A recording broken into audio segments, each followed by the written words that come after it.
is the Glass Cannon Network.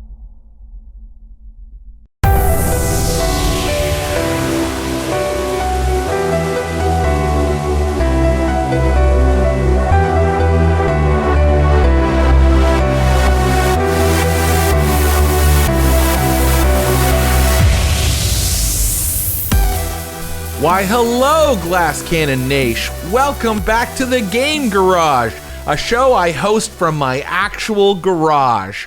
This is a show where we play tabletop role-playing games with some of our favorite people.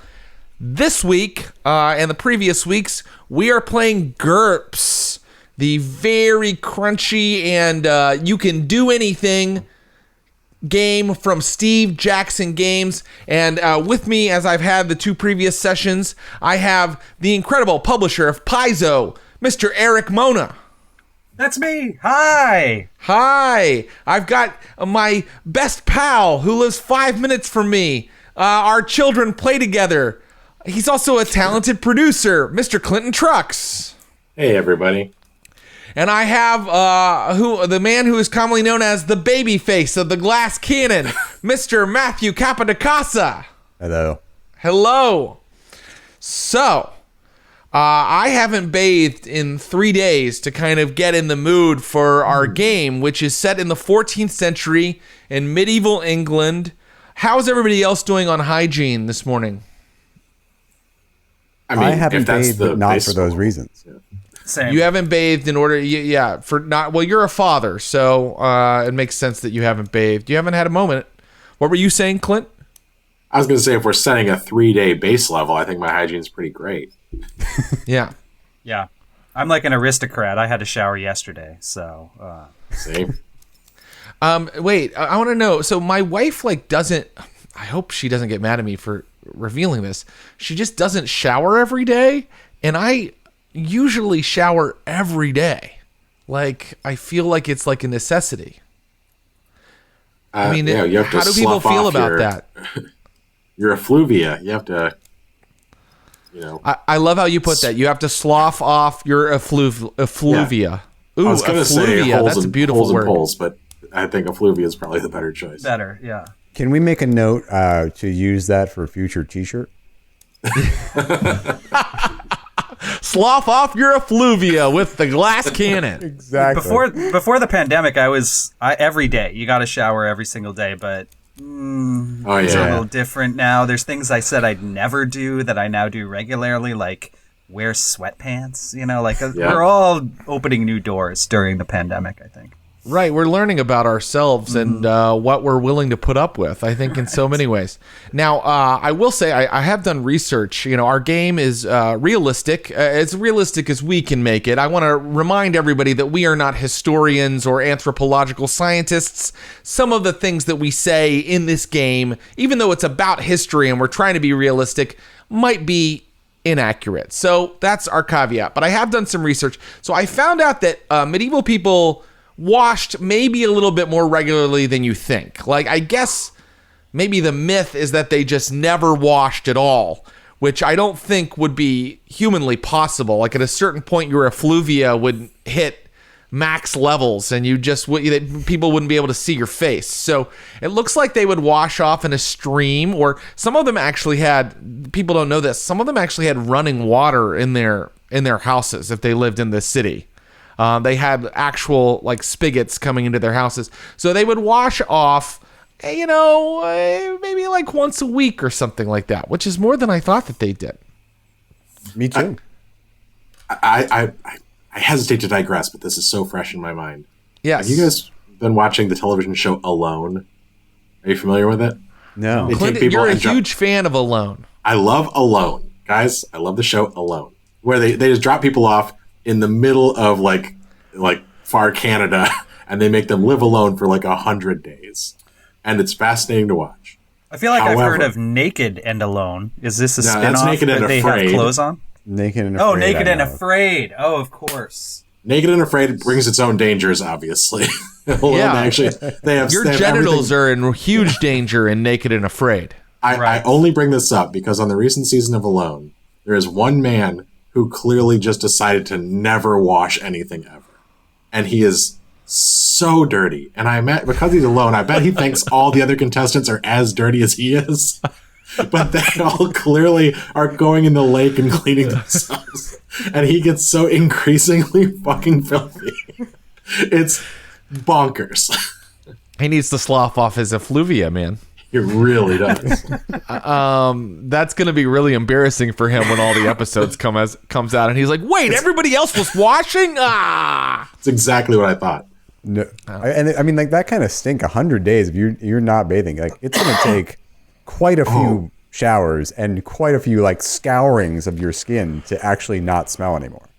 When they finally give up and they get picked up by a helicopter or speedboat to take them back to civilization, all I can think is the people have to share the cabin of that fucking helicopter. I'm going for the open top speedboat over the enclosed helicopter. There's literally no escape. You can at least jump into the river or something if it gets too bad and you're in the boat. I mean, there was like alone, guys. There was a period of time during the early pandemic days where like I ran out of deodorant and like you couldn't get my like it was supply chain, whatever. And I didn't have deodorant and I was like, well, no one's smelling me. And then like I finally got some new deodorant and it took a while to make like not to get too personal, but before I smelled like myself again. To reset your system. Yeah. Hygiene is an important question. Our game is set in a realistic 14th century, and it's been inspired or sort of informed by different books that I've read, such as this one, In the Wake of the Plague by Norman Cantor. So, hygiene might come into play.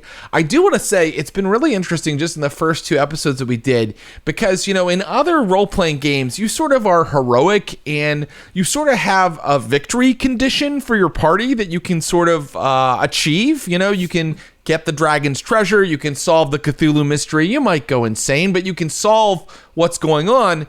Whereas in this game we're playing, it's a little bit more like real life where you're just a human and then horrible shit happens to you and you either survive it or you don't. But I've been really impressed by how you guys have kind of turned it into a story that you can win. So... the inexorable march of time is making it much more difficult.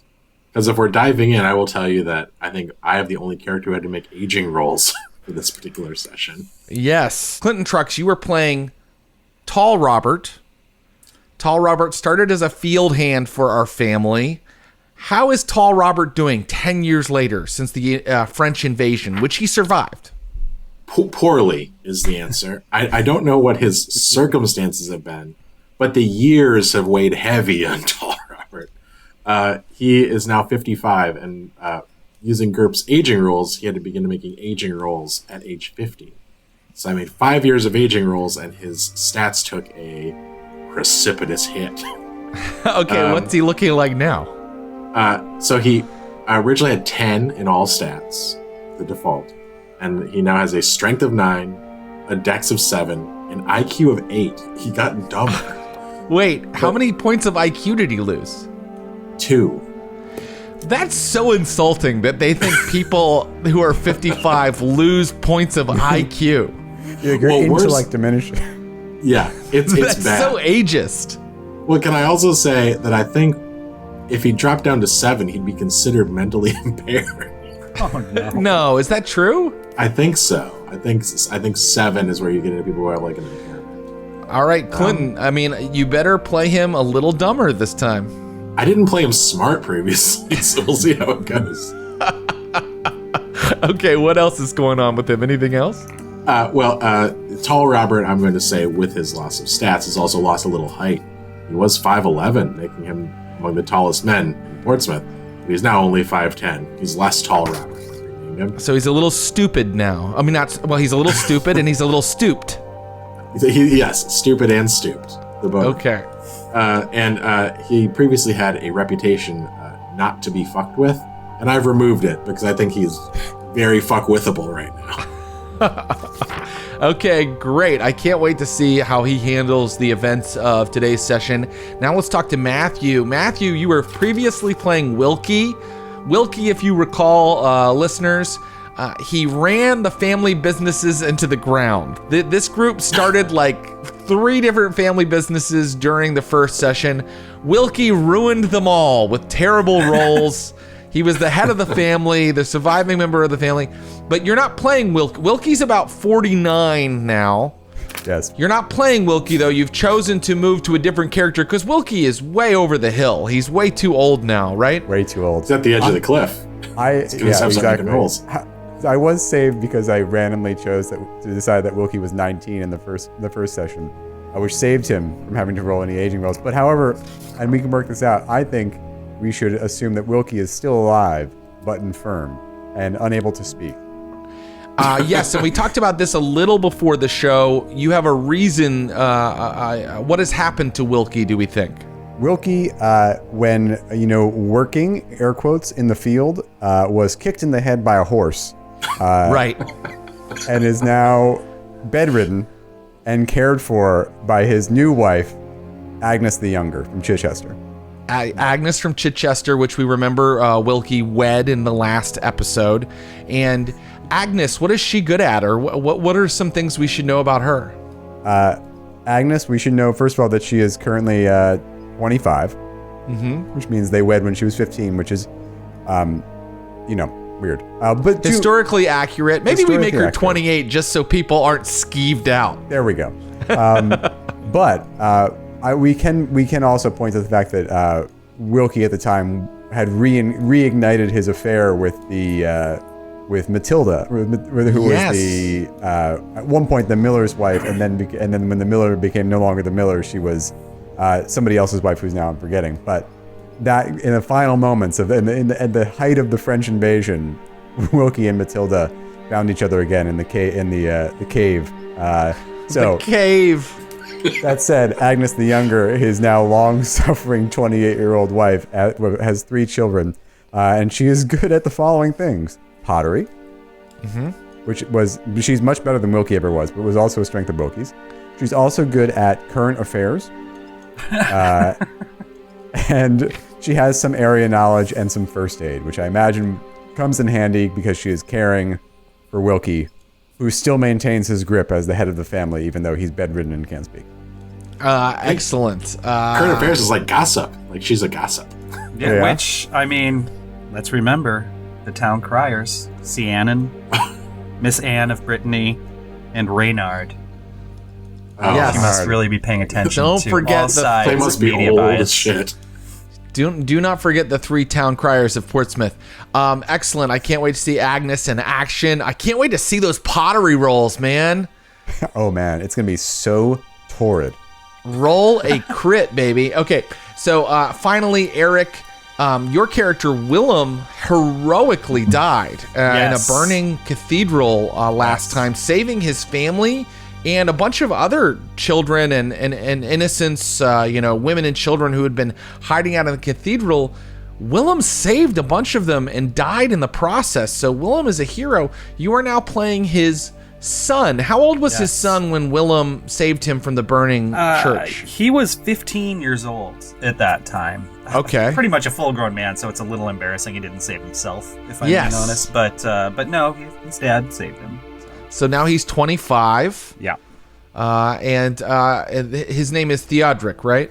Yes, Theodric, son of William, son of Bertram of the Cave. Yes. And third generation. Theodric, what kind? Yeah, you're already your 3rd generation. Congratulations on that. Thank you. We come from a fecund family. It's only been about 30 years. They're just dying off like flies. Well, it is the Middle Ages. Yes. So, what are some things that Theodric is good at? Well, Theodric is okay at farming, so he helps out still on what's left of the family farm. He's even better at fishing, which is something he never really shared with his family. That's just like a personal, he just likes to go, the quietude, the ripples of the river.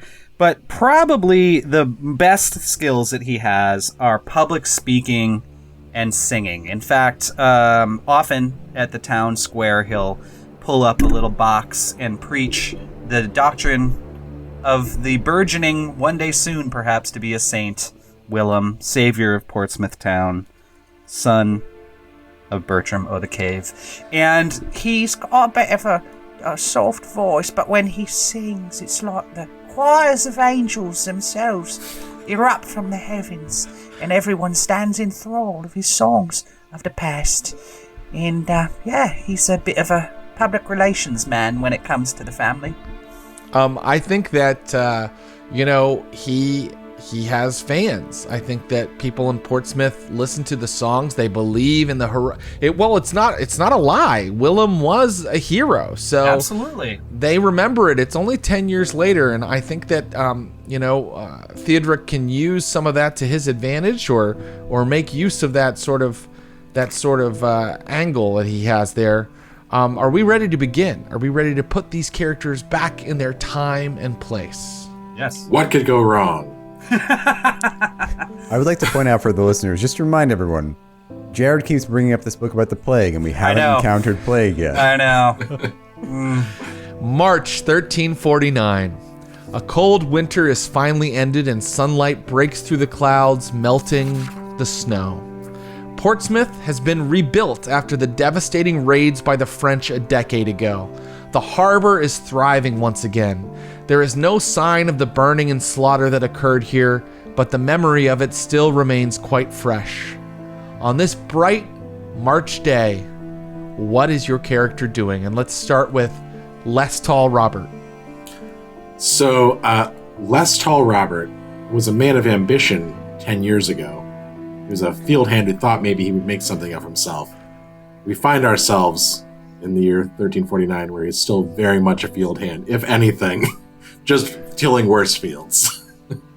So probably still working for the family that he was originally working for. So I imagine he works the fields that Theodoric and Agnes's, the plots that they inherited.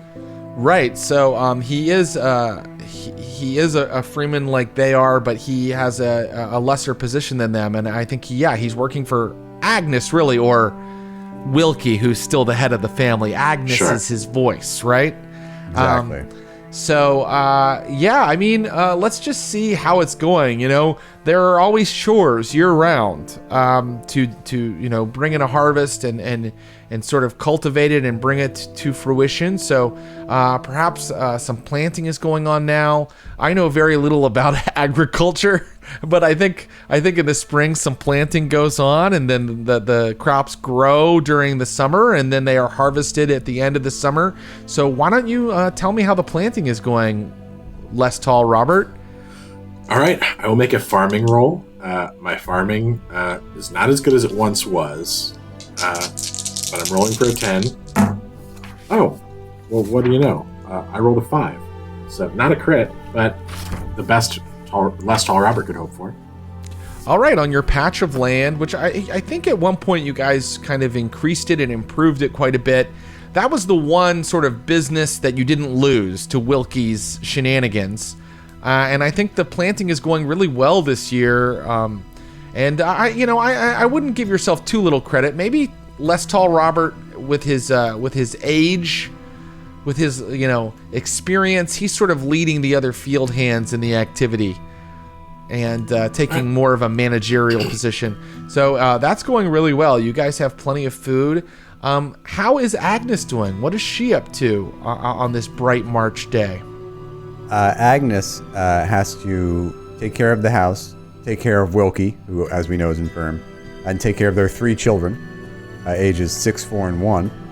And also, upon hearing about the businesses that this family used to have before her blasphemous, adulterous, profligate husband ran them into the ground, she has endeavored to start a pottery business. And she has told everyone in the family that Wilkie has commanded it as head of the family. She, of course, is the only conduit to Wilkie, so make of that what you will.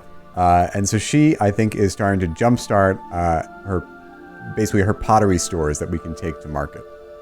Well, let's see how good her product is with a pottery roll. Okay, here we go.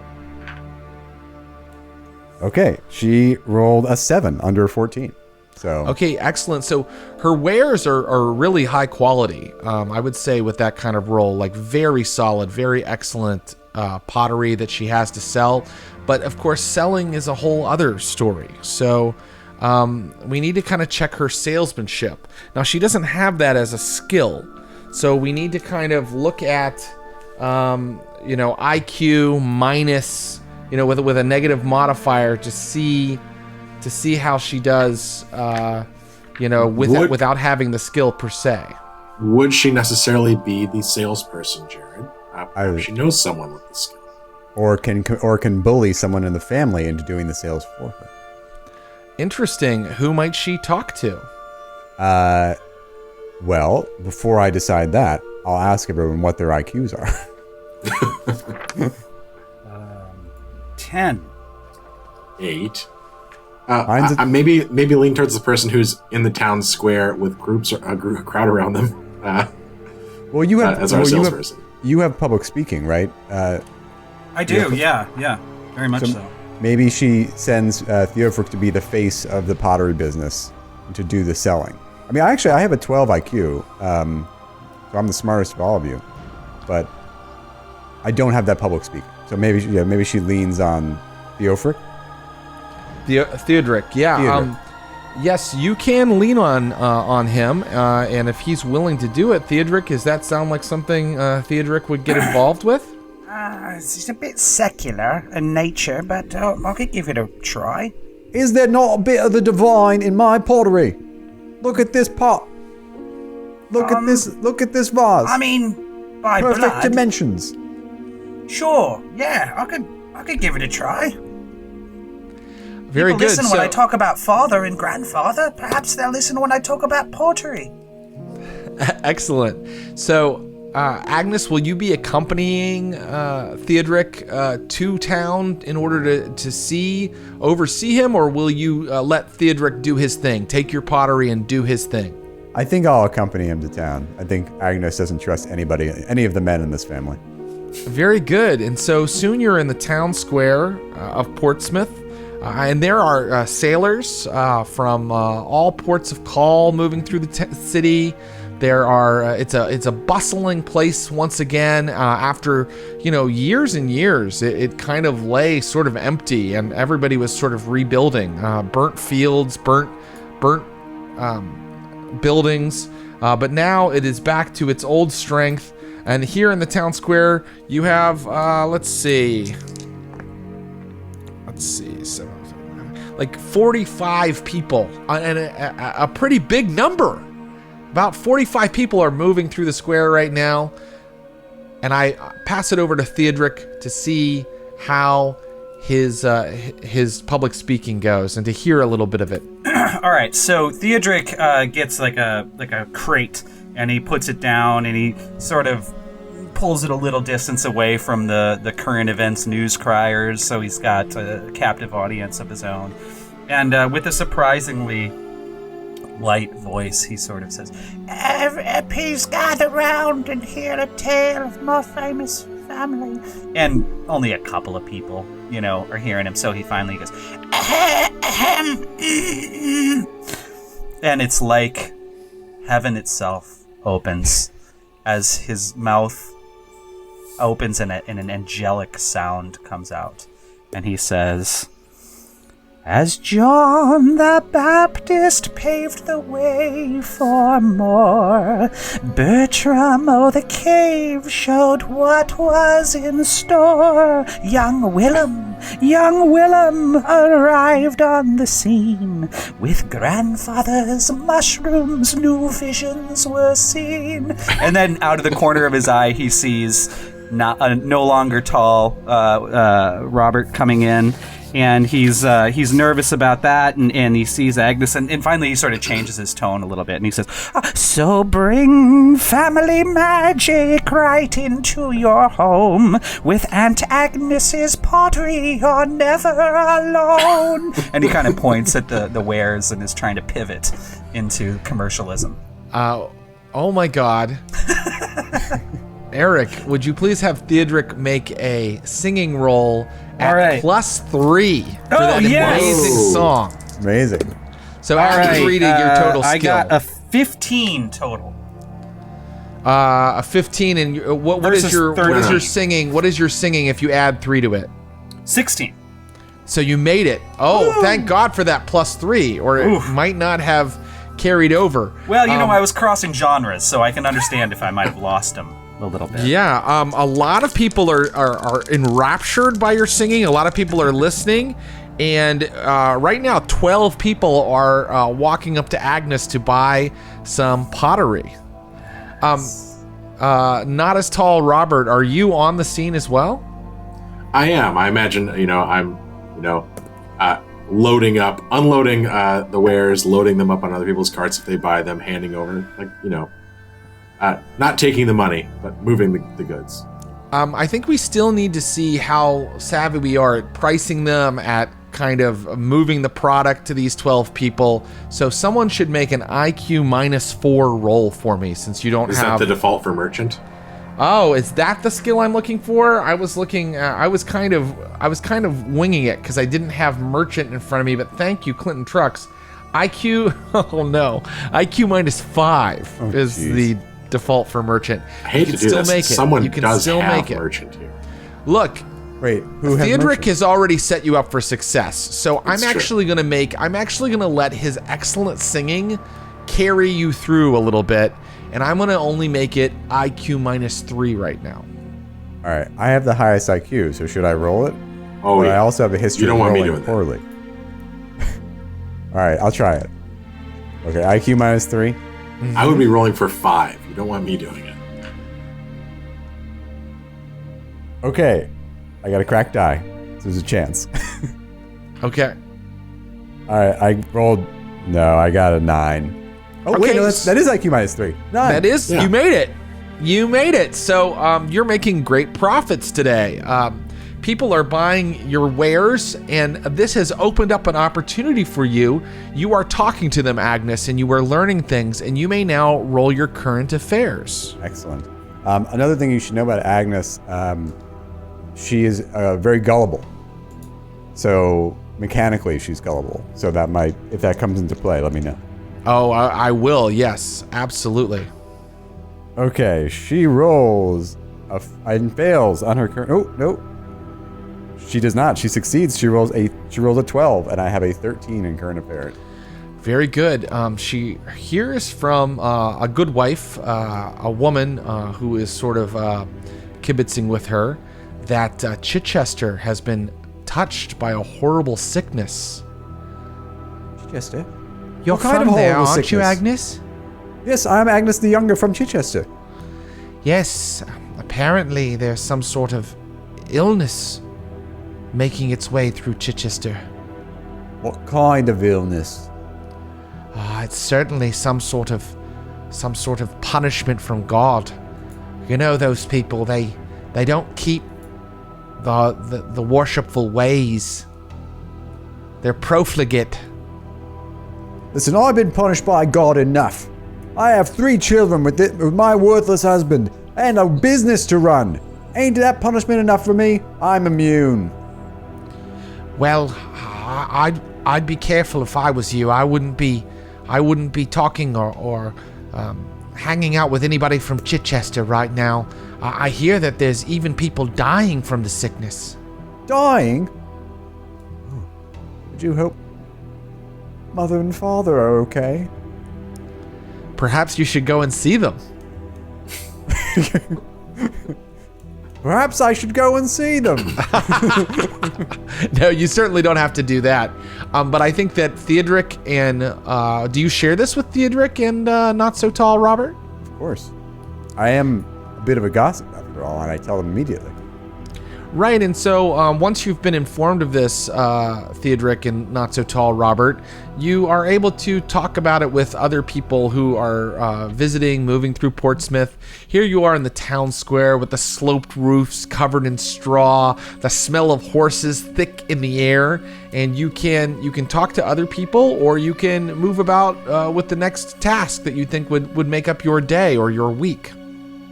I think Less Tall Robert, when in town, hangs out with the other, stevedores and workers and, folks who use their backs and their hands And if there's sailors about, I would ask if any of them have heard anything about this illness, since they move from port to port. Yeah, give me a roll on a d6. Right? A 3. A 3, okay. And can you, let's see, current affairs, what does that default to? Oh, let's see. I'm looking it up right now. Let's see. Current affairs defaults to IQ -4 or research -4. So I'll be rolling for 4. You know what? Because you've already sort of heard the news and you're just looking for more information, I'll allow you to only take IQ -2. So try to roll under a 6. All right. 5, 6, 7, 8. Oh man, if it had just been a straight IQ roll, you would have made it. Yep. Okay. Well, you're talking to the sailors, and you notice that one of them is sort of like hunched over, and he seems like kind of half asleep. His face looks like a bit clammy. Maybe he's shivering a little bit as he talks to you, and he's saying, "I haven't heard of any plague." Maybe you should take a seat, sir. You look a bit peaked. What are you saying? You're saying I have this plague you're talking about? Hadn't occurred to me, but he takes a step backwards. Why, where are you going? I'm as hale as anybody here. That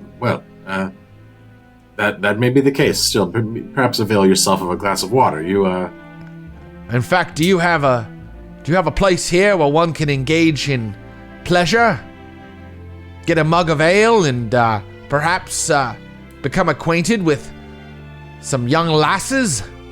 Do you have the coin for such a thing? Of course I do. Then follow me, and I'm going to lead him back into an alley. I'm going to beat the shit out of him and rob him. What? He's a lone, shitty sailor. How did this happen? I'm remembering Less Tall Robert is a full callous piece of shit, and I don't like this guy. Okay, well, it's going to be pretty easy because he is moving a little slowly. He looks a little sick. I can't believe you're doing this, but players always throw a curveball at you. Let's engage. I don't think it's going to be actual. Yeah, amazing. I'm surprised too. Okay. Let's you take the opportunities as they're presented, gentlemen. What skill are you going to use to do this to him? So my best skill has always been Brawl. I've simply never rolled it before. So even at my reduced capacity, my Brawl is still 10. Great. Go ahead and brawl with him, but actually, because he is a little sick, go ahead and give yourself a +2 to that roll. All right. So I'm rolling for 12. Mm-hmm. I rolled 6, 7, 8, 9, 10. So made it by 2. You succeed. You easily beat him to a pulp in the alley, and you find that he is, in fact, carrying a purse full of pennies. He is not rich by any means, but he could probably have afforded, a pint or two of ale. I will take his pennies, and then I will wander off to a place that is a house of pleasure where I can have a drink or two. Just disappear into town. You need to give me a 1d6 roll again. A 2. A 2. Okay, very good. What about Agnes? What do you think she does after hearing this news, after finishing her day of selling here in the square? I think she packs up and heads home. Very good. She's got 3 kids to take care of and a house to maintain. Yes. So maybe she should roll housekeeping? Oh, does she have that as a skill? She does indeed.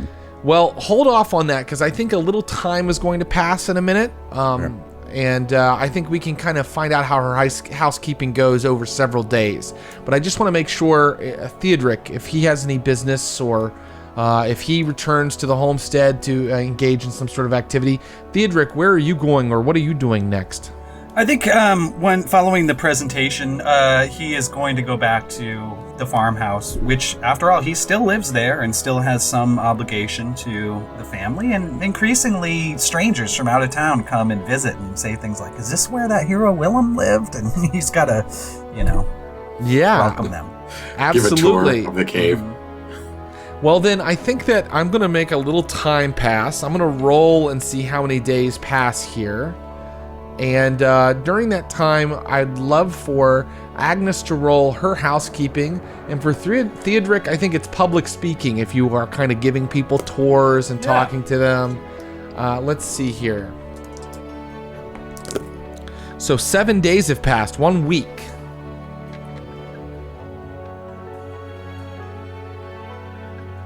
Agnes fails her housekeeping roll by 1. I made my public speaking.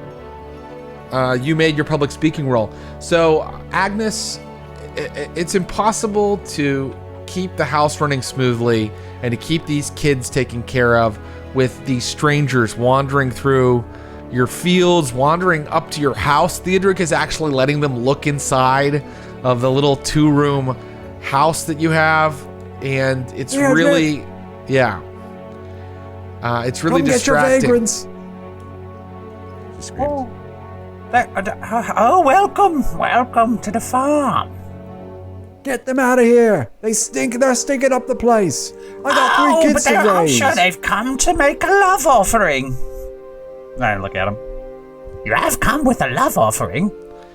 An offering? Well, we came to see the home of the hero. What is a love offering? Oh, just some sort of token of appreciation that you can...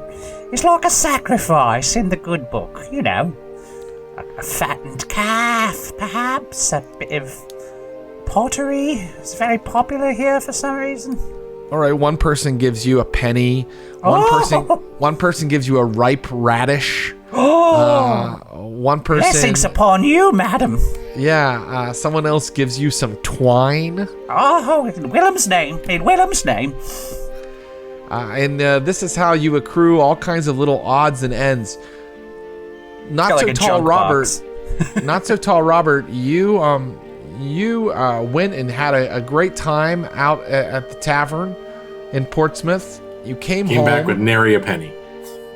What have you been working with or working on this week? Have you been continuing to help with the planting? Indeed, and I don't know if are we strictly tilling the fields, or do we have any animals? My animal handling is actually decent as well. I think you took care of the planting last week, a lot of it, so you can go ahead and see how your animal husbandry is going. All right. 7, 8, 9 on 10, so it's going okay. Not so tall Robert, while you are... So you succeeded, right? Yes. While you are dealing with the goats and the pigs, you suddenly start to feel really weak and shivery. Like, no. You're My getting age the is chills. upon me again. I will work a little less hard then. Just, don't push myself. Okay. But, now, and all then of maybe our ask to players sleep in the house instead of sleep in the barn. All of our players know what's going on. Now, I would only ask that you sort of, however you react, and you can react in sort of a way where you try to avoid a dark fate. However you react, I would love for you to play the character so that, you use the knowledge that the character has. Sure. And I don't even have to tell these players that, but I want to make sure the listeners and the viewers know kind of how we're approaching this. So, less tall Robert, you just work a little less hard. Is that correct? If I'm not feeling well, no need to push it. I did a great job last week. We made some money in town. Yeah, so I can't imagine. It's not like there's a doctor to run off to. All right, less tall Les Tall Robert, I'd like for you to make another animal is it animal handling? Yes, animal handling herd. At -3, and this is to represent how it goes the next couple days. Oh dear. All right. 10 on 7, so failure. Okay, so at some point, and perhaps Agnes or Theodric noticed this, Les Tall Robert is trying to pen the pigs in, and he completely just goes down to one knee and then goes down into the mud. And it doesn't look like he fell so much as he's collapsed. And Les Tall Robert, you know that you are completely feverish and you have absolutely no strength in this moment. You are feeling very ill. How are my glands, Jared? Are they swollen? Right now, your glands, they feel a little sore. They feel a little sore. I will, if anyone is rushing over to help me, just close the pen. I'll take care of them tomorrow. I feel a great weariness. I simply need a rest. Oi! That's Tall Robert. Quit resting on the job.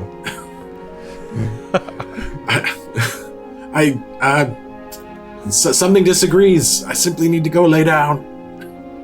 That sounds like a personal problem. Spot won't run itself. Agnes is a rough boss. Does she, this is serious. Does she command him to continue to work? That is the kind of thing that would have happened in the Middle Ages. Yeah, I think she commands him to continue to work. She's got enough work on her own. She can't be feeding the pigs. She doesn't have time for that. All right, let's have this argument involve dice. How are you, I don't know if you have intimidation. So I do have intimidation. Oh, you do? Okay, I want you to roll your intimidation, but Les Tall Robert, you are really sick, so roll it at -3. And Agnes, what could you roll to kind of get him moving, get him back to work? I mean, I could roll farming, I suppose. I could also roll theology, Catholicism, and maybe make an argument about God puts us on this earth to do our labor, our daily labor, and I won't tolerate any laziness out of you. Sloth is a sin, isn't it? Sloth is a sin. I love that pitch. Let's do that. So you roll your theology, and Les Tall Robert, you roll your intimidation at -3. So it's actually only -2 because I have the disadvantage callous, which gives me +1 to intimidation rolls. Very good. So okay, I get it exactly. I don't know why I made an argument for my 2 worst stats, but I did. But I did. Anyway, I rolled an 11 on an 11. You rolled an 11. I was rolling for a 6, and I rolled a 6 on a 6. You roll a 6 on a 6. You succeed. Yes. So I'm going to turn and go, "You want the work done? Get your drooling fucking husband out here." And then I'm going to wander off to go lay down somewhere. You leave my drooling fucking husband out of this. I'm the one that has to live with him. Clean up his shit. Clean up his drool. Out in the yard, the voices are getting louder, and so all of a sudden Theodric pipes up even louder, and he says, "The Frenchmen, they pillaged and fires lit the sky. Young Willem was worried his family would die. While cowards and cretins hid out in the cave, young Willem, the hero, showed that he was brave." And he's just trying to get louder and louder so that the fans can't hear the argument. It's like turning up the stereo so you can't hear your neighbors. Let me see. I'm rolling a reaction. Yeah, actually, they are totally entranced and are not paying attention to the fighting. But what I would really like is for Les Tall Robert to make a health roll at -3, please. Okay. Rolling for 7. Oh, and I've rolled a 5. You've rolled a 5. Yeah. Okay. Let's move forward a little bit of time, but before we do, I would love for not Theodric, but I think Agnes, if you don't mind, could you give me a D6 roll? D6? Yes, I can. 4. A 4. Let me just check something. Okay. So a little time is going to pass again. Does anybody have anything else they'd like to do in this scene before a little time passes? Okay. So a little time is going to pass again. And let's see. It's going to be about 3 days pass. And I would like for you to take 1 damage, Less Tall Robert. All right. And I can tell you that your glands feel very, very swollen today. Oh, my poor glands. I'll just be constantly, like, rubbing them. Okay, very good. And have you gone back to work, or have you become a total layabout? So, I'm assuming that any meals I get during the workday. So if nobody's going to bring me food, I will continue to try to work. Oh, that's bad. Okay. So let's deal with each day as it comes. Well, what about Theodric and Agnes? Anything you've noticed that Less Tall Robert has become very disagreeable. He is barely able to work, but still goes through the motions. He is having trouble eating his food. He continues to touch his glands and such things. Any kind of reaction to that? Keep in mind, you have all heard that there is plague in Chichester. Maybe I pull Theodric aside so we can discuss this. Oh, yes? I think Less Tall Robert's got the plague we heard about. He's certainly not as hale as he once was, that's for certain. He used to be quite a strapping lad, and now... Not as tall either. Not as tall, he's shrinking. It's bad for the story, and it's hard to fit the rhyme schemes. God has clearly smitten him. Well, for sure. But let's be honest, he's not family. Smote. Smote. He smote him. Do you think... What should we do? I like that, but I'm realizing now that Agnes and Theodric are basically contemporaries. We're basically the same age, even though I'm your aunt. Yeah, well, a lot of that going around in the Middle Ages. I don't know what I could sing him to health. I've been waiting. Bertram, Willem, Theodric. He had magical mushrooms. He was a hero. I'm gonna have some kind of magic. One of these days, my music will heal people. That could happen. Oh, I'm sure it will. Why not? Let's talk. Yeah. What if this is a message from God? Of course it's a message from God. That if this family were to succeed, and Wilkie, your Uncle Wilkie, he consulted on this. He told me about it last night. What if this is a message from God that it's time for Less Tall Robert to go?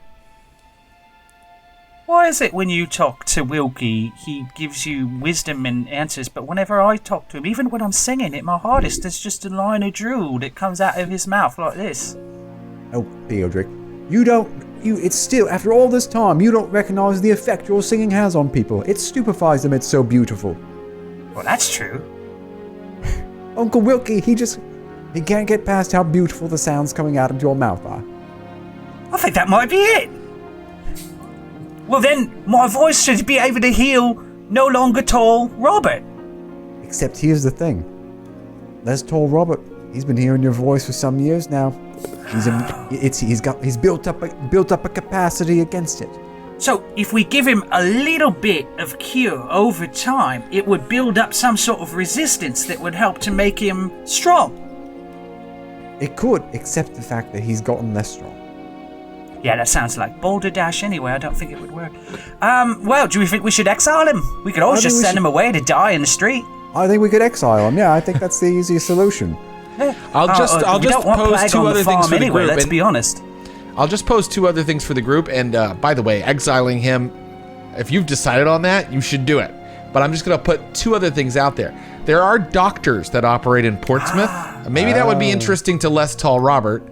And it is coming up on another market day for your pottery. We both have to go to the market. We could use the opportunity to look for a physician. Maybe he needs to be leeched. Maybe he does need to be leeched, or maybe we just need to find a new hand. We could ask around if anyone's got a good strong back They're willing to lend out for the harvest. A backup plan. I like that. So if you're replacing Les Tall Robert, if you're exiling him from the farm, I need to see that scene with him. I don't think we should exile him yet. I think we should try to find a doctor, and then if the doctor doesn't work, we exile. It'd be unfair to cast him out without subjecting him to the miracle of modern science and medical. Yes, technology. that would be the most Christian way. Yes. Let's do it. Well, we could also just pray. We could That also would be a kill him. very Christian way. But why not do both? Why not do both? Yes. And then we can kill him too. Did I say that? Or was that Wilkie talking? I think that was Wilkie talking. We don't actually want to kill him, do we? I'm a Christian man. I don't kill the weak. Haven't you read the Bible? That would be a surprising Actually, twist I if you haven't read the killed him Bible for getting either, sick. When I haven't go read to the- church and the priest stands with his back to me and reads in a foreign language, what I interpret is that we are to be kind to the infirm. I usually interpret that as well, but there are a lot of people that seem to end up dead in that priest's stories. In the name of God.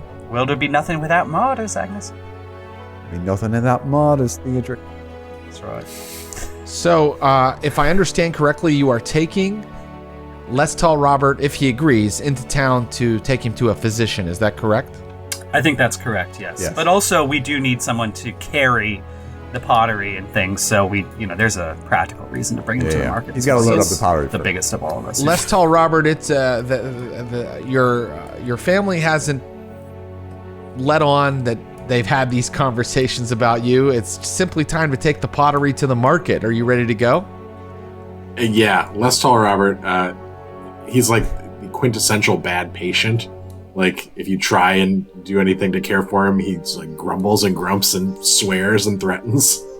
But if you tell him And to I do some will work, say that successful health roll, he is able to keep standing right now. His glands are sore. He's sort of feverish and he has like the flu. But like many people in history, the flu meant you still had to go to work. So he is helping with the pottery. Is that correct? yeah, well, what could go wrong with this fragile pottery? Give me a strength roll at negative, I think, 4. Ooh, okay. So, 11 rolling for 5. How did it go? I failed. Terrible. Oh, yes. Okay. So, as he's unloading the pottery in the town square, in the market square, Les Tall Robert drops a bunch of pots and they shatter. The earthenware Comically shatters. so. He had on balanced the- a bunch. Yeah, on the stones. And he's sitting there looking sick and sweaty. And he has shattered a lot of your hard work. Because it is not simple to make pottery. It takes a much of your day when you are also trying to take care of children and keep the house up, Agnes. I'll also mention this. It's a market day, but there's only like 20 people milling about the town square here, as opposed to you saw upwards of almost 50 last time you were here. Well, now we definitely have to kill him. Broke my pots. Kill an I think we offense. should forgive him. Why? Because it's the Christian thing to do. Again, there's a lot of people You know- in those priest stories that don't end up forgiven. End up dead. Well, why don't we talk to him and see how he's doing? Because I think he's doing very poorly, Agnes. I think he's sick. Am I not doing poorly myself? I got a sick husband. I got a sick, infirm husband. I got you to take care of. I got 3 children to You take don't care have of. to take care of me. I'm a grown man. You're a grown man, all right, but you spent all your time singing to vagrants. They gave us twine. The twine merchant's not even here today at the market. Usually his stall's over there. I wonder what happened to him. Oh, so we can sell the doesn't matter twine? because my vagrants brought us twine. I provide for this family. Can we sell the twine? I did. I left it at the farm. Oh. Okay. Are you going to sell pottery as you did last weekend, or are you going to take him not last weekend, but last market day. Are you going to take Less Tall Robert to a physician, as you mentioned earlier? What's the next action you're going to take? Are there any pots to sell? Yeah. There are pots left over to sell, way fewer than you would have had. I think Agnes would want to sell the pots, and then yes, we can. Maybe she tells Tall Robert to go to the physician himself. Then, very quickly, let's have another singing roll for our friend Theodric. Well, can we get another verse of the song before I make the roll? Absolutely. All right, here we go. He ran to the farm for his children and wife. In farmhouse and field he sought signs of life. He checked under rain tarp and peeked in the hold. Found only bent nails and potatoes with mold. So on back to Portsmouth he ran with alarm, for 'twas no sign of family at all on the farm. And Holy, the roll. when are you writing this, Erik? Just right now. I got a 10. You succeed. And so that's under by 2. You succeed, and that means that your merchant roll, Miss Agnes, will be at only a -2. Okay. So IQ -2. Okay. I got a 5 under 10. Nice. Excellent. So you sell everything else that you had, and I would love for you to please roll a D6 for me. And I think Theodric, you should too. 2. 2, okay. And Theodric? Oh, sorry. What was the... Please roll a D6 and tell me what you get. I got a 4. Okay. And you sell all your wares. You guys are doing really well money-wise. And you certainly have enough to pay a physician's fee, which, they can be a little steep. Do you want to take Less Tall Robert to the good doctor in town, or to the guy who's mostly a barber? Obviously the barber. I'm thinking of that Simpsons moment where Marge gets injured on the ski slopes, and he's like, "I want my wife to get the best medical care money can buy." And the ambulance can roll through the various hospitals, and it's like he rolls it back down to Springfield General before he's happy. Perfect. The less reputable physician works on the outskirts of Portsmouth, a little back toward, where you come from, out in the fields outside of the city, and has a little shack, more than 2 rooms like yours. It maybe has 4 rooms. He's prospering a little better than you, but not much. There are pigs outside, so that's where some of the food is coming from. He's not buying it all in town. And you may enter with Less Tall Robert. You've agreed to this? I'm sorry, I should have asked that first. So, how, I guess, infirm is Less Tall Robert at this point? He's you know what? At this point, his glands are sore, and he's still suffering from flu symptoms. But other than that, he's able to walk, he's able to interact. But as you see, he's taking huge negative modifiers on his skills and attributes. Sure. So, Less Tall Robert probably can be muscled to the bad doctor, but while we're still in town, if it's clear that you're taking me away, towards this, this hack, he, just spits invective and struggles the whole way. It wasn't his fault that the pottery fell. You put a bad glaze on it. If anybody's being punished, it's you with your screaming brats and your ill husband. He needs a doctor more than me. Blah blah blah. Very good. I think that in that case, do you really want to try to force your way free and not go to this doctor? I want to try to I want to intimidate them into taking me to a better doctor. The farm will fall apart without me. Interesting. So Theodric and Agnes can just roll their strength, because you're kind of forcing him along, unless there's a different skill you'd like to use. And my friend Less Tall Robert, you can roll your intimidate. But at a negative, I'm sure. What's my... Yes, your intimidate will be at -4. Can I roll my first aid to like Yes. to see That's like a great I know idea. how sick you are? You're like, Yeah. all right. So Okay, I succeed on the first aid. Okay. I missed my intimidate roll by 8. Okay. So I think that they do take you to the cheaper It's not doctor. convincing. They do take you to the cheaper doctor, and my description of his hovel was not in vain. And so you enter, and perhaps you see that there are like herbs hanging over the door as you enter. There's a fire going inside. There are many different herbs and plants kind of hanging from the ceiling in various places. And a man turns to you, and he's wearing a kind of a weird mask underneath, hanging off of his face. And he says, wait, before you enter, any of you showing symptoms of the plague? I'll look at the other two and go, no, we're fine. This one's sick. Yeah, he's got signs all around him. Very good, very good. Well, as you can see, I'm completely protected. So I just need to know what kind of risks I'm taking. Come in, sir, come in.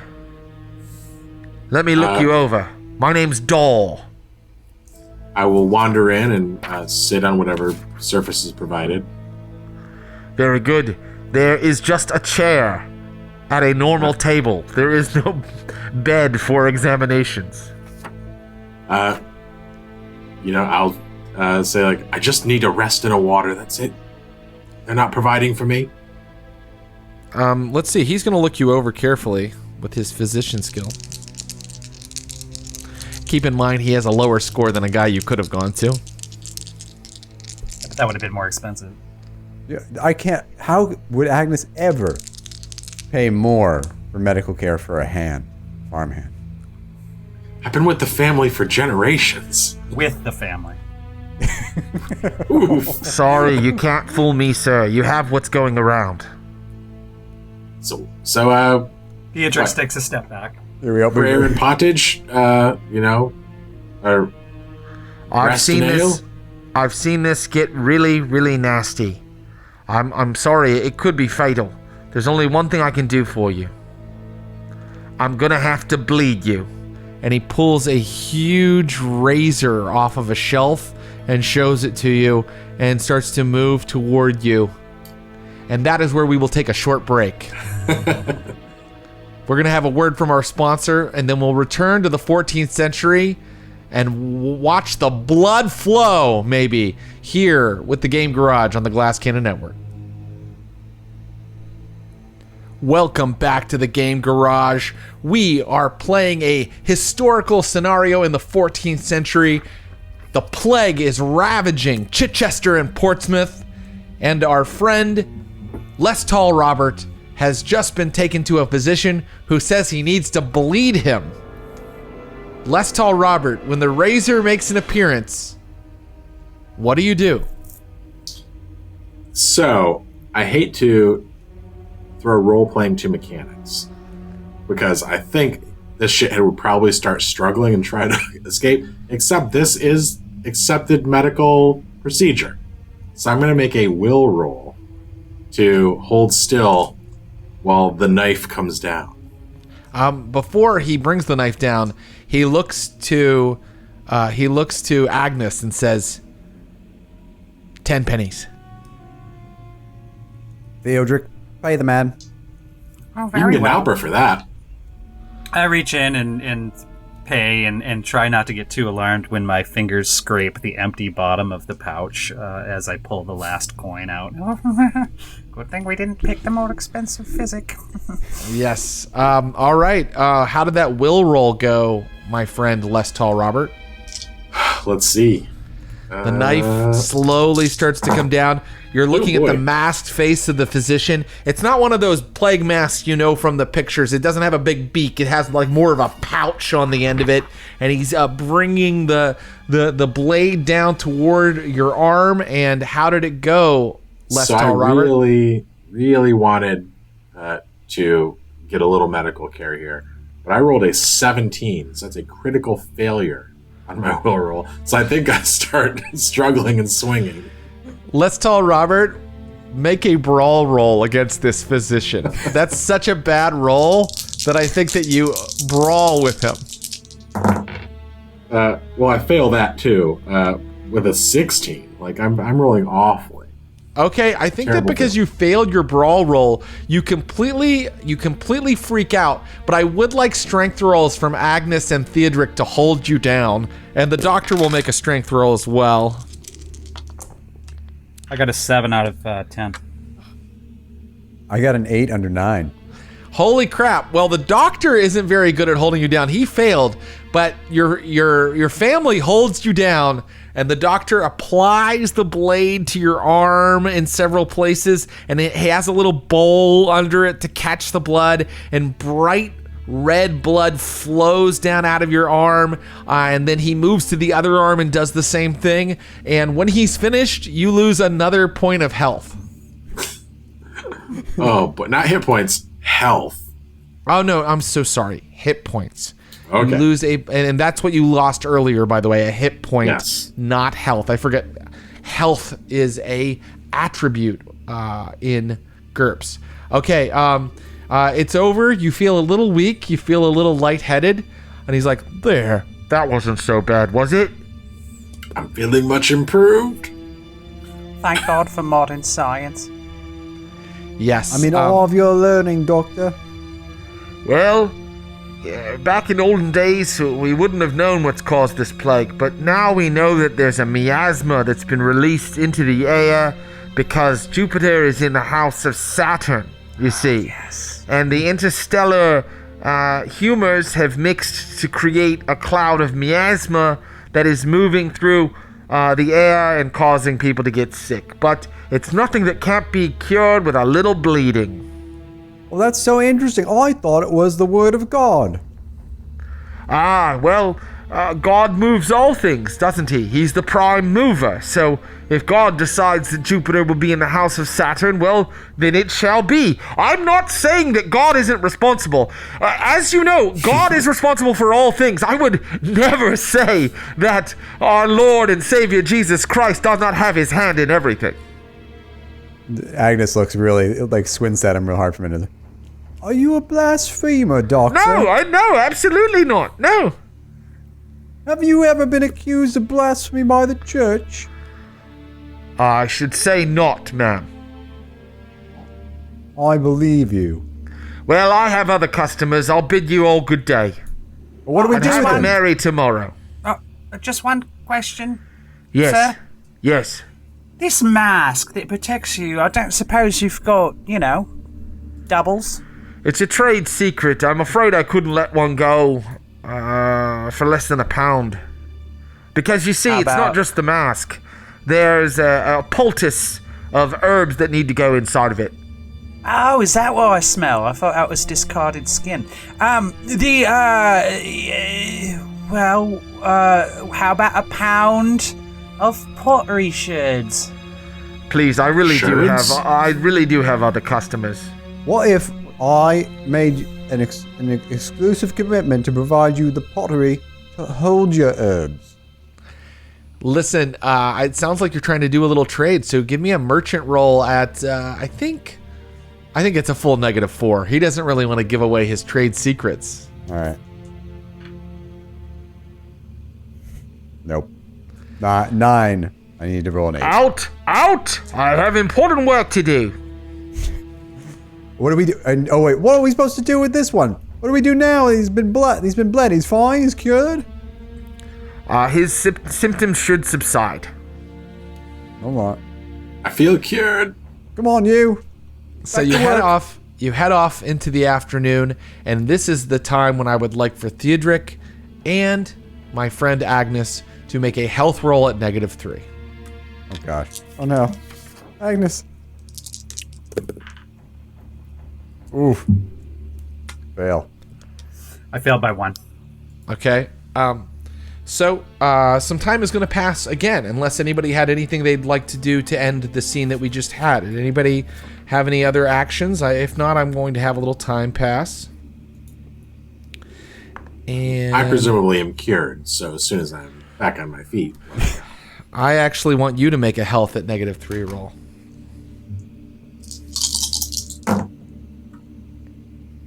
I failed by 3. Okay. No, -3. I failed by 6. You failed by 6. Okay. So another week has passed, and I can tell you that both Agnes and Theodric, you're shivering. No. You've got chills. Oh, boy. And you're feeling really, really weak and achy. Meanwhile, my good friend, Less Tall Robert, things are about to get really gross because let's see let's see exactly where's the hit location table. I'll find that for you. That's exciting. Bring out the hit location table for me and roll on it, would you? Roll on it for me twice. You got it.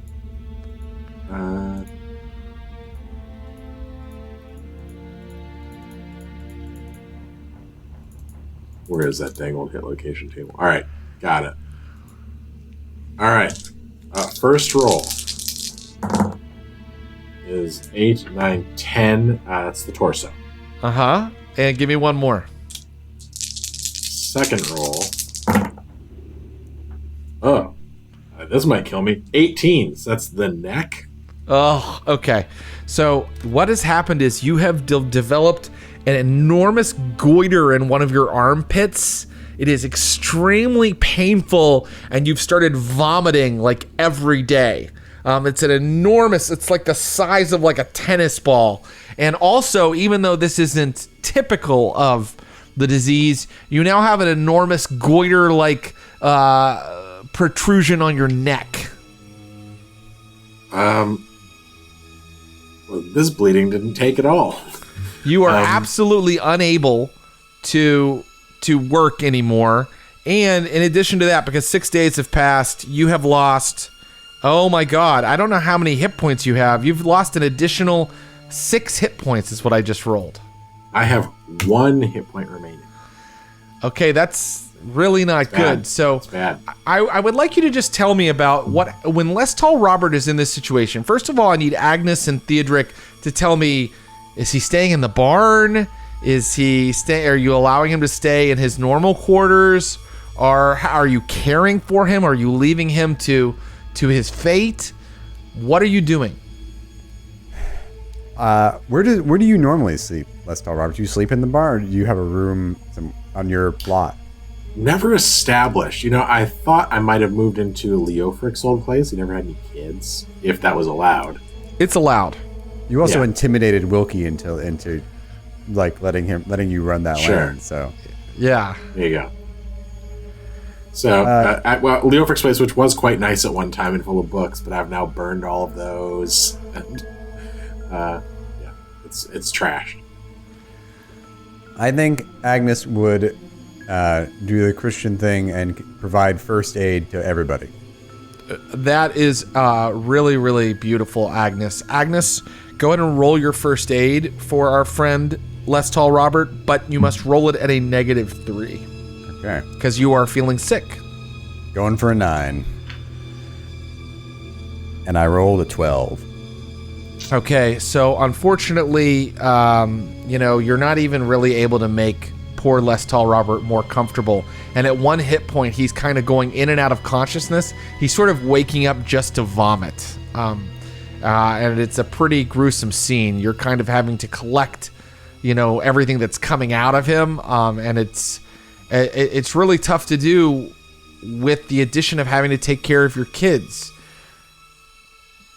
Speaking of the children. Oh, no. Think of the children, Jared. I'm thinking of them.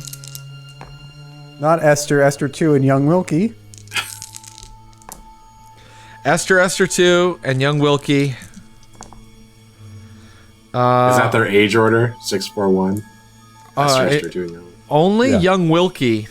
Only Wilkie's namesake is not exhibiting symptoms right now. The other two are exhibiting symptoms. Theodric, you have a visitor. Another person that perhaps wants to look at the house. Look at the home of the hero. Oh, come this way. Come this way. The person that approaches, they called from without saying, "Is this the home of the hero?" And when you came out and said, "Come this way," you now see that this person is like walking funny and looks really, really kind of sick and discolored. And in fact, there is a big, they also have on their neck a big kind of bulging spot. And this one has become blackened. And the woman that approaches is like, please, your father was a martyr, a holy martyr. Can you heal me? Please. Yeah, I'll do my best. Just keep your distance, ma'am, I don't want to die. Listen to the musical Please intervene sound. on behalf of God. Intervene on my behalf to God. I will. Please calm yourself and let us listen to a song of the times. So many songs. Every time Erik is not on stage in this game, he's just furiously writing songs. Writing verse. You ready? Okay, let's see if this song helps this woman. This is gonna help you, and it's also a bit about me, just so you can understand my place in the drama. Miasma, the dangers abound. The words of the barber make a frightening sound. Abandon fair Portsmouth, it could never be done. Not by Theodoric, young Willem's fair son. And then hopefully I say this in a way that that formerly tall Robert can hear. But I'm also aiming it at her. I wrote this verse for Robert, but I think it will apply to her as well. Singing -3. Roll singing at -3. Okay. Let me load in this last verse though, because I think go it's ahead. help. I'm sorry. I thought the song was over. I say, please don't pick at boobos or itch at your sore. The barber said bed rest alone could do more. Your fate is with God now, there's nothing to fear. A heavenly reunion must surely be near. Oh, that's beautiful. I got and it 9. totally broke the mood of the pall of child mortality that was floating over the game. Yes. Okay, how did you do? Did you succeed? I got a 9 out of 13. Oh, okay, incredible. So here's what happens next. Some time passes. 6 days. And I would like everybody to make 6 health -3 rolls. God. Tell me how those I'm sure went. I'll survive these. Oh, God. Health. Day 1, I fail my roll, presumably take 1 point of damage and die.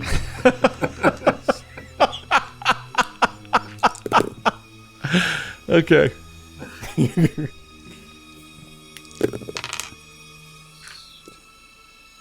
I'm going to tell you what happens in a minute, Clinton Trucks. I will say, less tall Robert, blind, delirious, in his own filth, does hear through his open window a song on the air, and his once small heart, in its final beating, turns to the thought of forgiveness and the good Lord, and hopefully he dies with having changed his nature. Well, I think that's beautiful. We're gonna see that in a minute, but I'd like to know how those health rolls went for my friend Theodoric. Theodoric rolled a 7 on one of them, which is a success. Mm-hmm. But the others were poor, right? The others were failures. The others were very poor. All 5. Theodoric, take 1 damage for all the ones that failed, so that's 5. Okay. And you are starting to develop the big kind of buboes. Could we roll on the table, Clint? The hit location table to find out where Theodoric is developing these buboes? How many would you like? I think 3 this time. Not the mouth or the throat. 13, which is the left leg.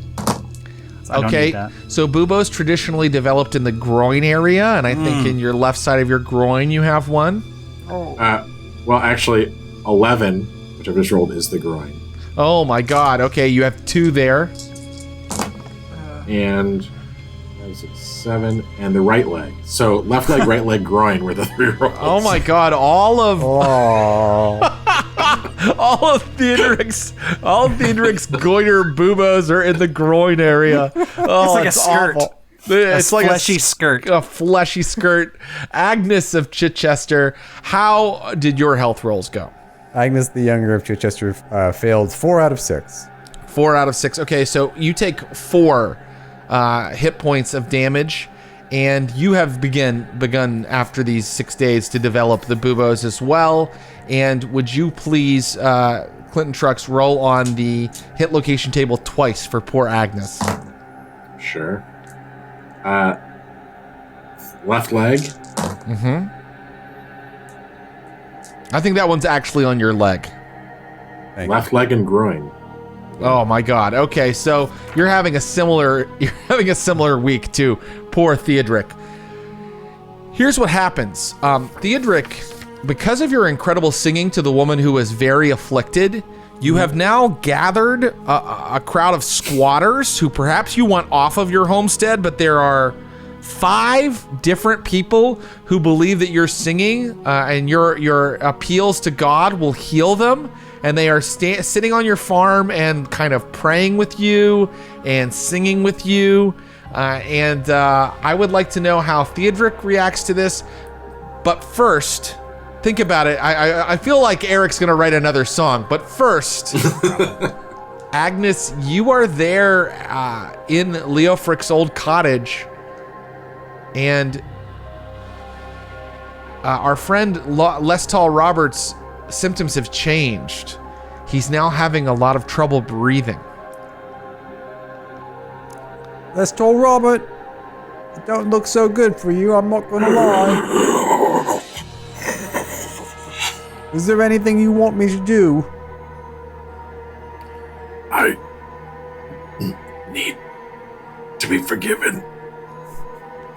Be forgiven, that's a good one. Would you please list off the things you need forgiving for? Spoke ill. Can't hear you. Speak up, please. I spoke ill of my masters.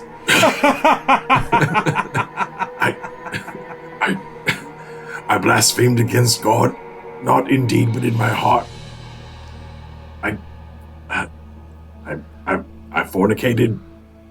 I committed the sin of Onan there, and he begins to point at various places around the room.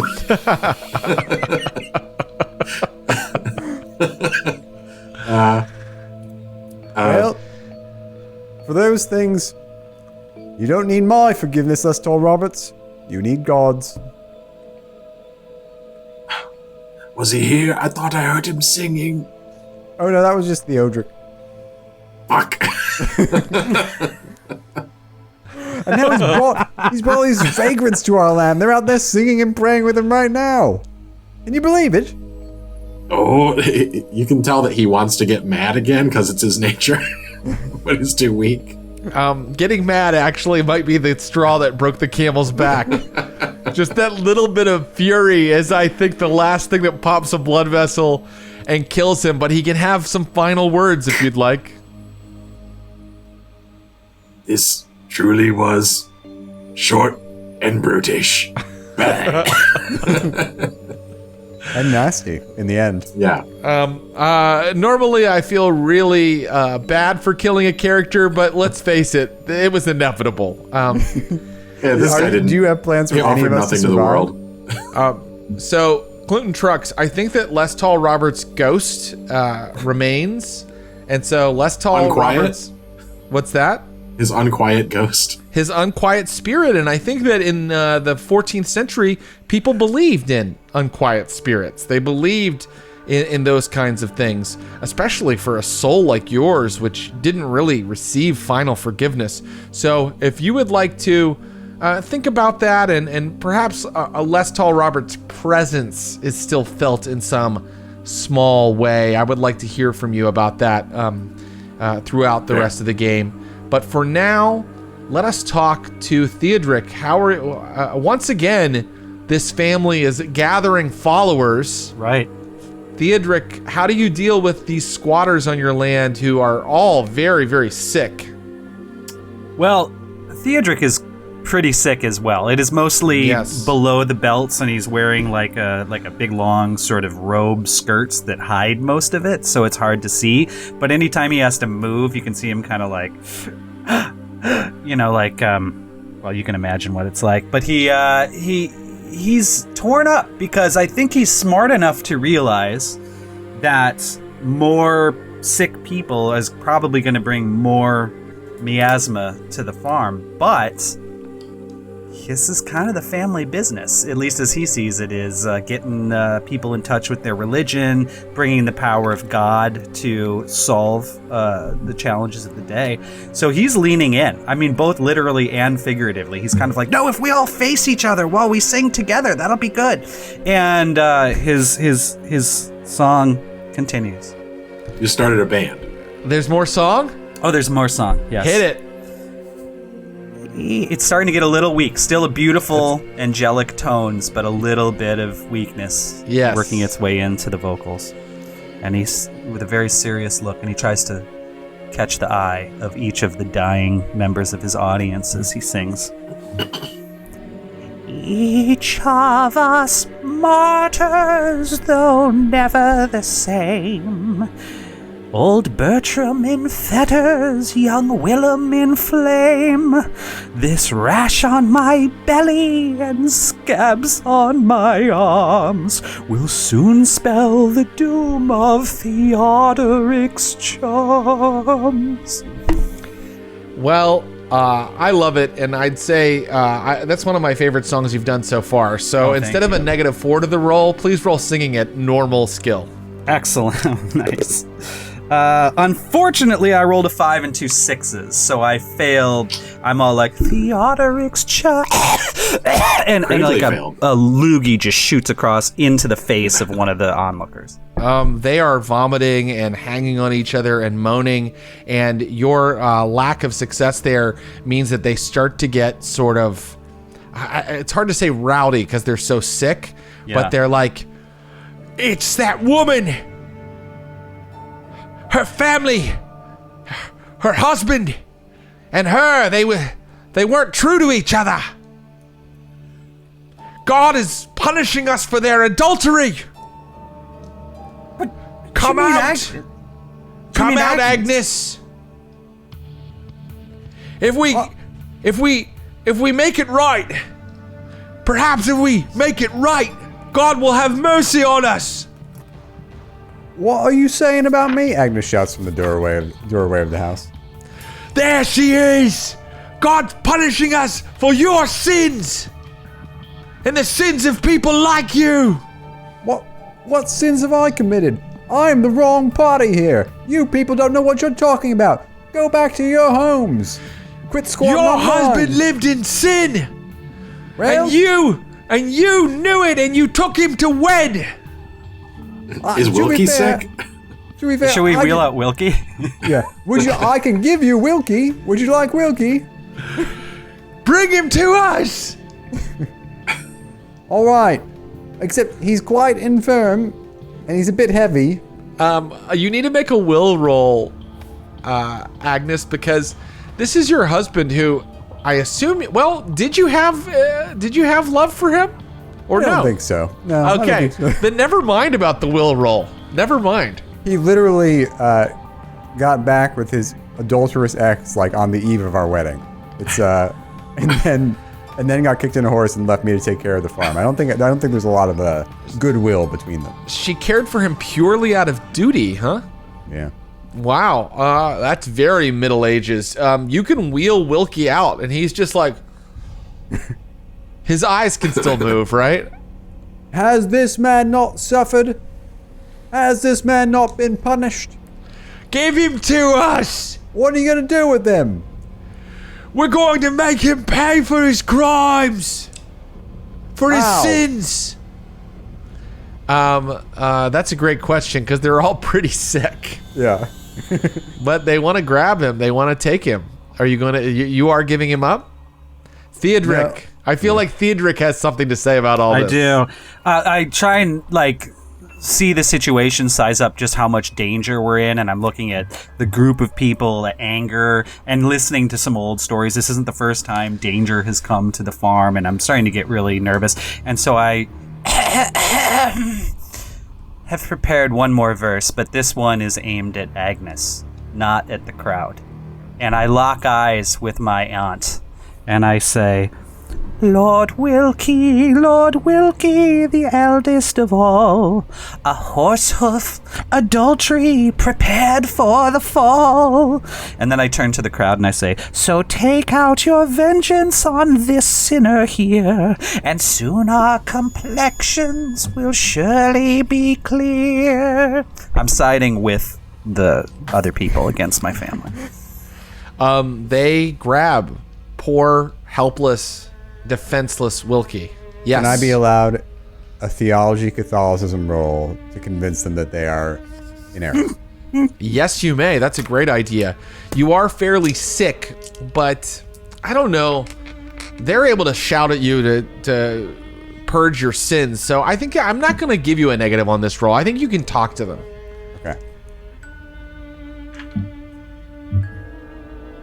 I hit it exactly. An 11. I was rolling for an 11. I rolled an 11. They're about to drag him off. Just tell us a little bit of what you say. You can do it in character or just kind of explain what you think you say. Well, before you go, let's think of it this way. You're sick, you're sick, you're sick, you're sick, you're sick, you're sick. I'm sick, he's sick, and he just died in the other house. He's dead? Also sick. Oh yeah, he died, sorry. Sorry, this is how you Trying to bury the lead there. Yep, sorry about that. Let's face it, we're all going to die. Do you people want mortal sin on your souls when you go to meet your makers? And she gives them like a really fierce, evil eye look. Very good. That was a successful roll, and so they drop Wilkie, and they drop to their knees. Yeah, they drop him in the mud, and they drop to their knees, and they are weeping, and they are praying for forgiveness and for freedom from this awful affliction. And now some more time is going to pass.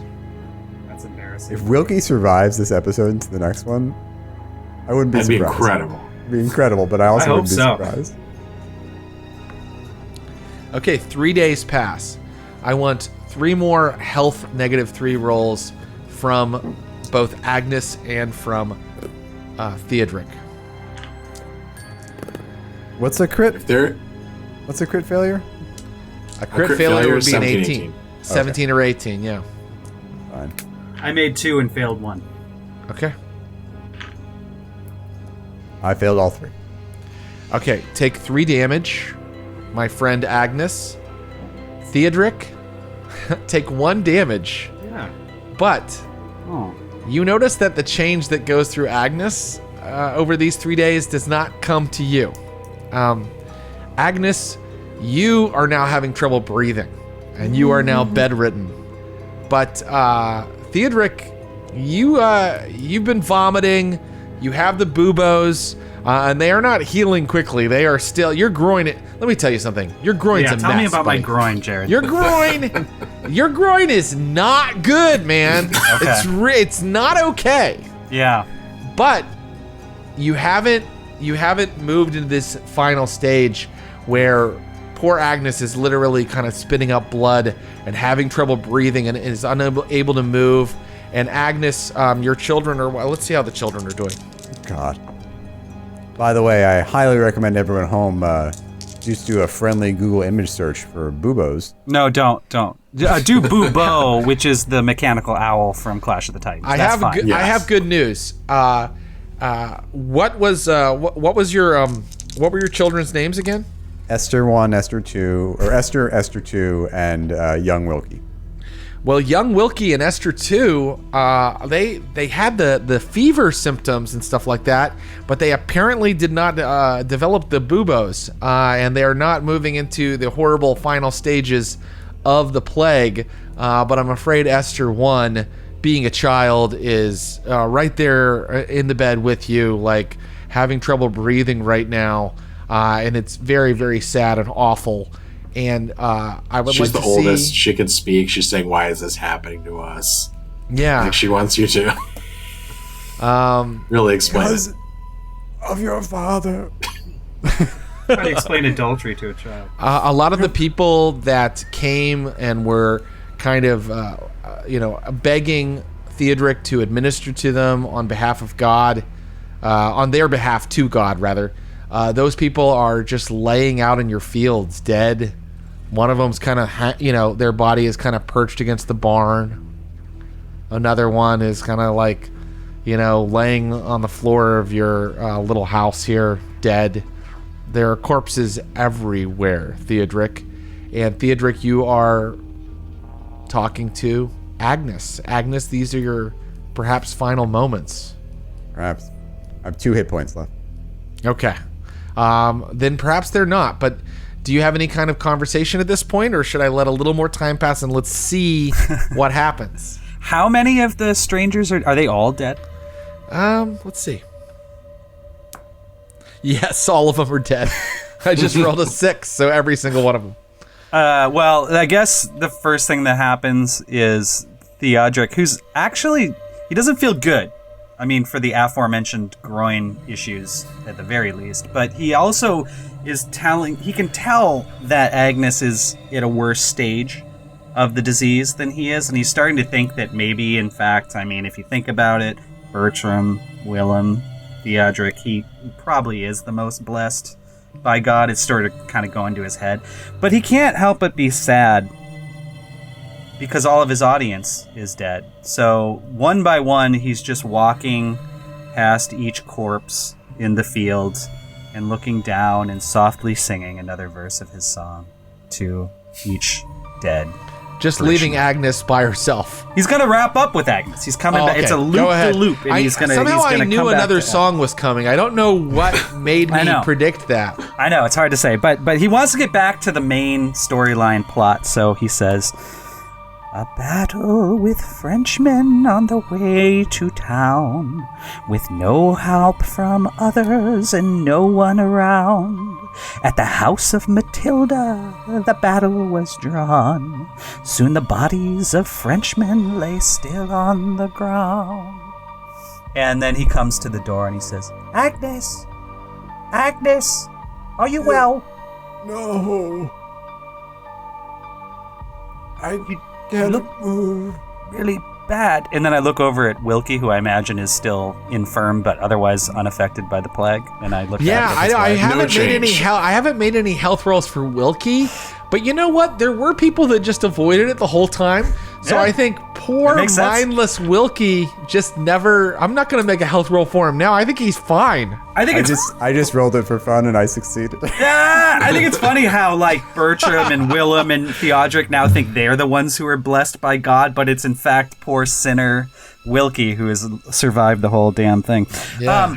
Agnes, you do not look well, dear. Do you want me to do you want me to fetch the physic? Yes, please.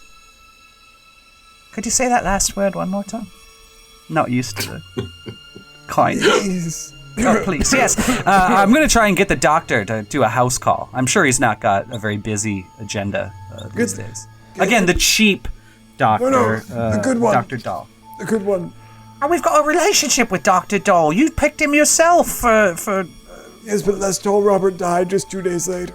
That is a good point. Maybe I'll try to find the better doctor. Okay, very good. You arrive in town, and there are corpses filling the streets. Even the road to town, there were corpses lying in big piles on the sides of the road. And in town, it's even worse. But other than the corpses, it is quiet. There is no hustling and bustling. There's only the call of crows. Caw, caw, caw. Well, there's one more sound, and that is the scraping on the cobblestones of the crate that Theodric is pulling to his normal singing spot, just on a minor stop before we get to the doctor's. And he climbs up on there.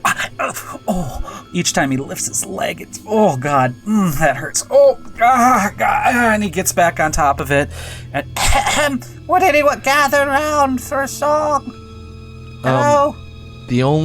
Hello? The only people about are the mute corpses that stare at you from clouded over eyes. The fires of Portsmouth were seen from afar, like a knife through the city. The flames left a scar, but Willem the Mighty, unshackled from fear, knew that his family must surely be near. and then he looks around. Nobody. Caw, caw, He caw. kind of nods in thank you to the crow. Sadly steps off of the crate. Ow, oh, God. Ow. Holds his groin. Ow. And then he starts making his way to the doctor's office. Oh, God. You find the well-off apothecary physician's, small shop. It's the type of shop where they would lift the front of it, and it would become like a stall. He just happens to deal in poultices, herbs, and cures, as well as you can go into the back. You see that it's shuttered. You see that he hasn't opened for business today. Many of these businesses haven't opened today. That's unusual. I'm going to knock on the door. Pum, pum, pum. The door swings open. Pum. And there in the back, you can see a man wearing one of the masks, this one with a long beak. And he is sitting on a stool. And there are many cuts across his arms, all over his body. And he is quite dead. Excuse me, Squire, wrong house. And I turn around and I go to the barber. You come into the barber, the one that you talked to earlier that bled Lustall Robert earlier. Yeah. And he's like, yes, hello? Oh, hello, doll. It's your old friend, Theodric. Oh my God, you're how still are things? alive, man. Of course I'm alive. I'm blessed by God. Didn't you know my Things have gotten father was quite out of Willem? hand. What? The miasma, it's everywhere. Everyone's dead. Well, not everyone. That's why I came. Agnes is very, very ill. You remember Agnes, the woman who grudgingly paid you last time to look over our farmhand? Yes. Well, there's something going around, Doc. I can't do anything for her. No. A house call? This sickness, it's beyond anything I've ever seen. Yes, it's terrible. It's like God is Hasn't Portsmouth suffered enough? If you want him to come with you, you can roll a persuasion roll. I do. Let's see. Persuasion in this particular case. That is a skill, isn't it, Clinton Trucks? Yes, persuade. So I would say this is probably a diplomacy roll. Yes, that sounds good. And that defaults to IQ -4? 5? Let's look. Yeah, let's look, because this is going to be important. This is an important IQ -6. I'm going to be honest. Agnes is rooting for you to fail, given that just 2 hit points and bleeding. If Willem had given up on his family, none of us would even be here. Okay, cool. I rolled a 15. So, he's like, out, and may God have mercy on your soul. I believe now, I believe, Jesus. Please spare me. If I can turn one man of dirty science into a man of God, then my whole life has been worth it. And I say, good day, sir, and I leave. Agnes, it's time to find out what happens. Yeah, I think dice. I think you have one more day, and it's a crucial day. Okay. Give me a health -3. -3 roll.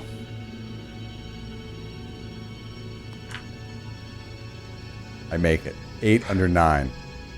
Nice. And guess what? Just because I'm not a total piece of shit, Esther starts to recover at the same time you do. It's a miracle. Yes, because I'm not gonna kill a kid in my game. Coward. And I'm the god of this game. Here I am. Coward. I'm God, and I give mercy on you, Esther 1.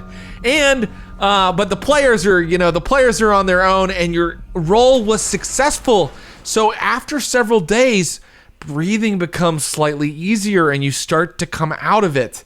And when you finally kind of come to, I'm going to say that in your haze, Agnes. Like when things are kind of, when you're coming in and out of consciousness, when you're not quite sure what's going on, in your haze you see a man, and he's pouring water into your mouth, and making sure that you stay hydrated. And at some point you remember gruel, pottage being kind of spooned into your mouth. And at one point you look up, and it's Wilkie. Wilkie is doing it. Is that Wilkie? But then you lose consciousness again.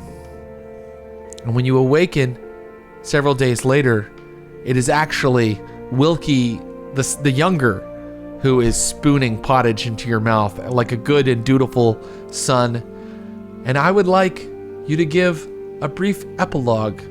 Agnes may continue into our next session, but can you give me a brief epilogue for Agnes for today's story? I think Agnes accepts the vision she had that God provided her of Wilkie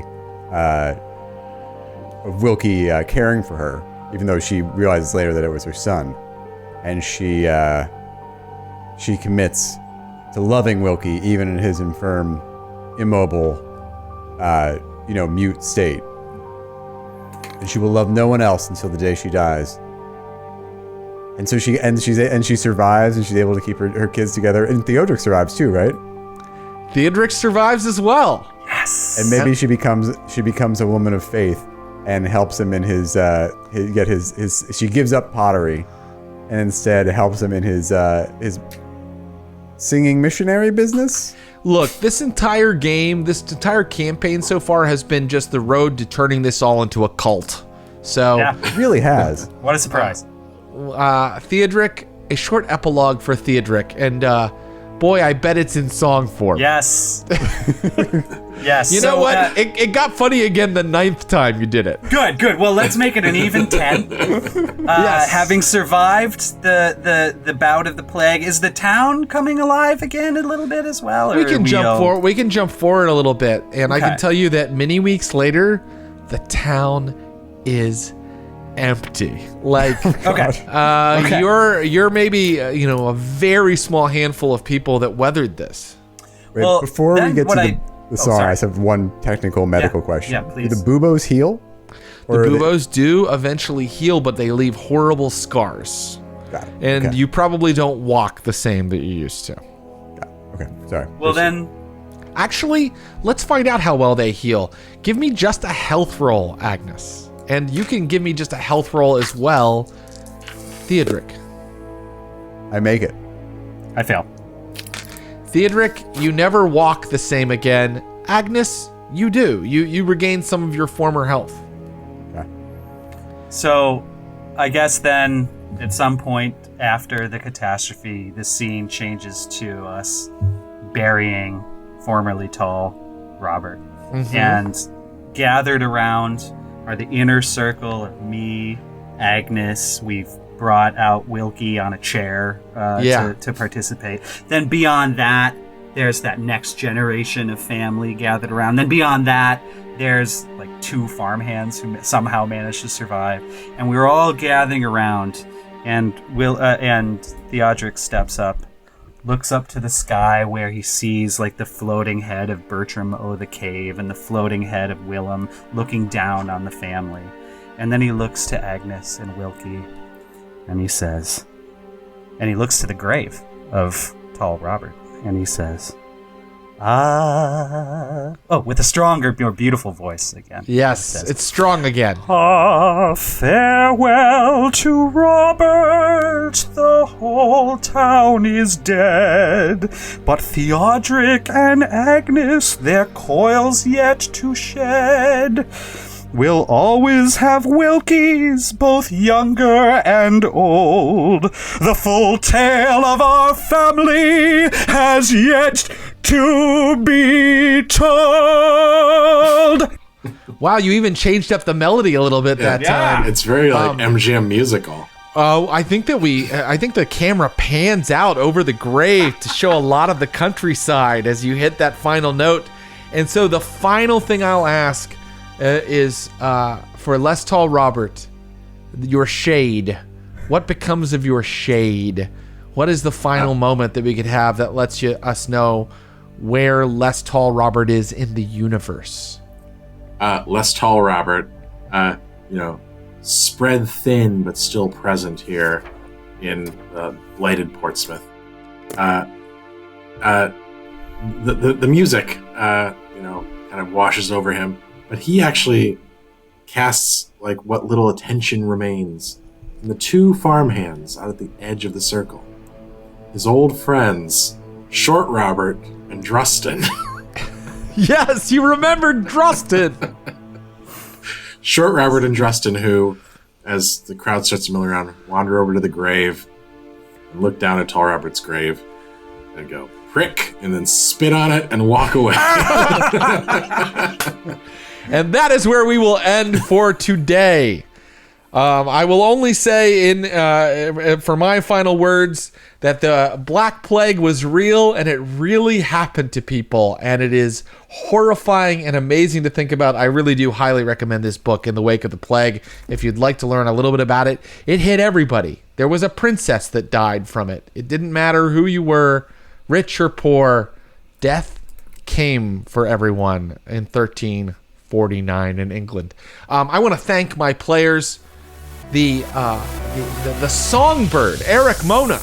Oh yeah. Thank you. The now dead and handling it well, Clinton Trucks. Do it all the time. And the mother of all farmsteads, Mr. Matthew Capodicasa. Thank you guys. Mother of farmsteads. We'll be back with more historical drudgery and sadness on our next. I'm really trying to sell it in our next installment. Until then, this has been the Game Garage. See you later, Glass Cannon Naish.